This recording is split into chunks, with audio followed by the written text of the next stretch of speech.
We're going all the way back to the 1500s to start off this one, because that's where the story of Silver Dollar City begins. The Osage Native American Indian tribe stumbled upon a cave whilst hunting for black bear near what was to become Branson, Missouri. It apparently creeped the out of them because they referred to it as Devil's Den and left it alone for hundreds of years. Until the late 1800s, when Henry Blow, a lead miner from Missouri, heard about the cave and figured, I bet there's a profit in that and him and his team proceeded to explore the cave. They didn't find any lead, but they did find what they suspected was marble, and officially named the cave Marble Cave. By 1884, the town of Marmaros, which is Greek for marble, was formed to house all the workers mining in the cave. Within 5 years, there was no marble to be found, and the town of Marmaros was mysteriously burned to the ground. I bet it was an inside job. So the land and the cave surrounding were immediately put up for sale, and a man named William Lynch who wanted to turn the cave into a tourist destination and provide tours to the public. Well, Mr. Lynch did just that and aptly renamed the cave Marvel Cave.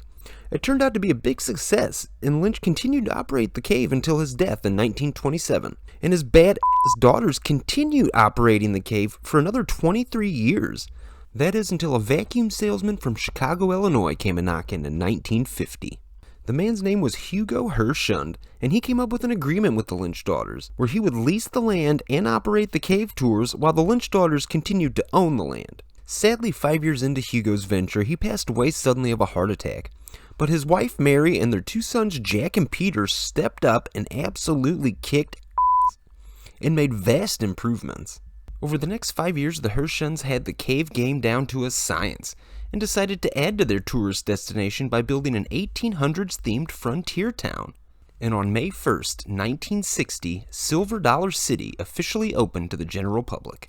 Some of the opening day attractions included a blacksmith demonstration, McAfee's homestead, the Wilderness Church, some live performers replicating life in the 1800s, the walkthrough attraction Sam's Mine Shack, of course the continuation of the Marvel Cave tours, and a stagecoach ride giving guests a leisurely ride around the park's property. The staff total that opening year was around 17 people. By God, that's impressive. The first year was a massive success, and they quadrupled the previous year's attendance. 2 years later, in 1962, we got the addition of the Frisco Silver Dollar Line steam train, providing guests with the option to take a train ride around the property, which did lead to the retirement of the stagecoach rides 3 years later. 1968 saw the addition of the infamous dark ride boat attraction, Flooded Mine, which tells the story of a prisoner uprising in a flooded coal mine. Also that year we saw Sam's Mine Shack get rethemed and renamed to Grandfather's Mansion, which it is still open and known as today. And also we saw a general admission ticket price charged for the first time.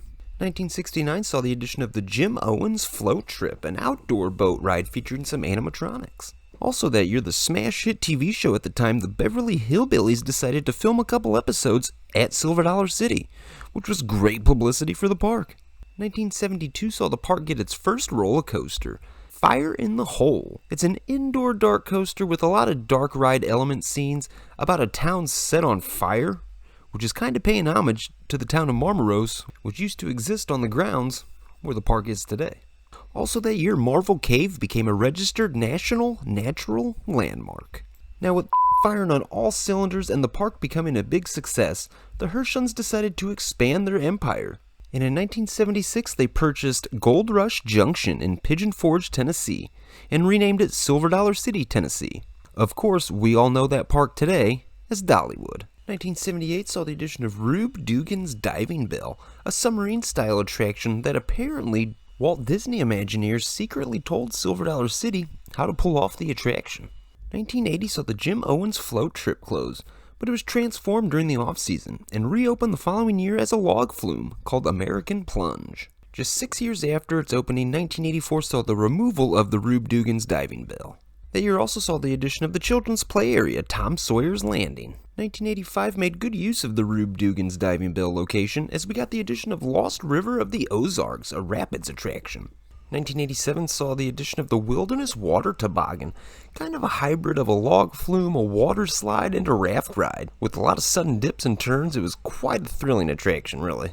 The park was pretty quiet for almost a decade until 1993 when the park received another roller coaster, Thunderation, widely regarded as one of the best, if not the best, aerodynamics mine train ever built. 1997 saw another kids' play structure added to the park. This one looks really cool though. I would have had a blast playing with this when I was a kid, and that was Geyser Gulch. 1999 saw the park take a gamble on something a little different with the addition of Buzzsaw Falls. Manufactured by Premier Rides, it was their version of taking on Mach and their water coaster, and it was pretty f***ing terrible.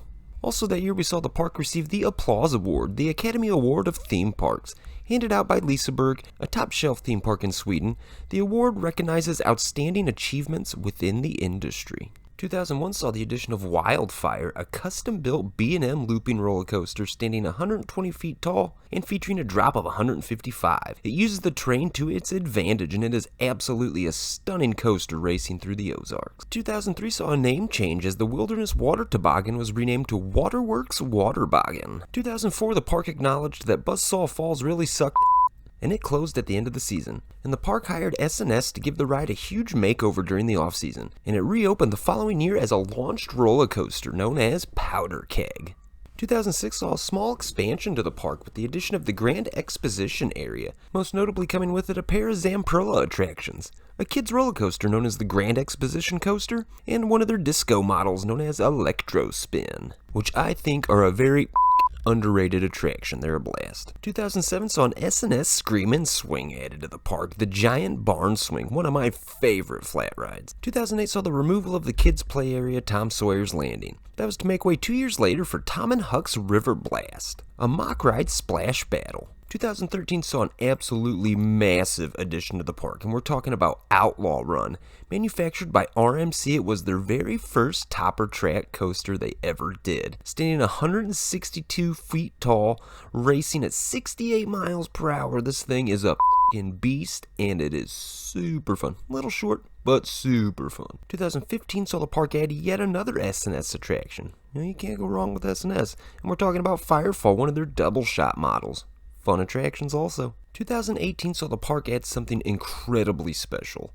A Mach Rides Extreme Spinning Coaster, the very first one, known as Time Traveler.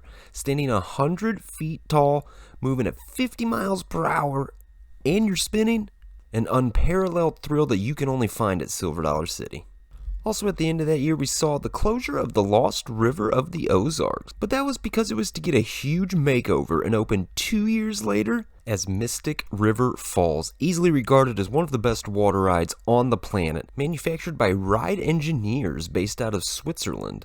This thing is a rapids ride on steroids and currently holds the world record for the tallest of its kind in the world. And it stands 82 feet tall and has a drop of 45 feet. Silver Dollar City is one of the most immersive theme parks in the world. It truly transports you into another place in time, which in my opinion is the most important thing a theme park could do. If it can transport you out of this world into another, nothing tops that. Not the rides, the food, or anything else a theme park could offer. And in my opinion, no park does that better than Silver Dollar City.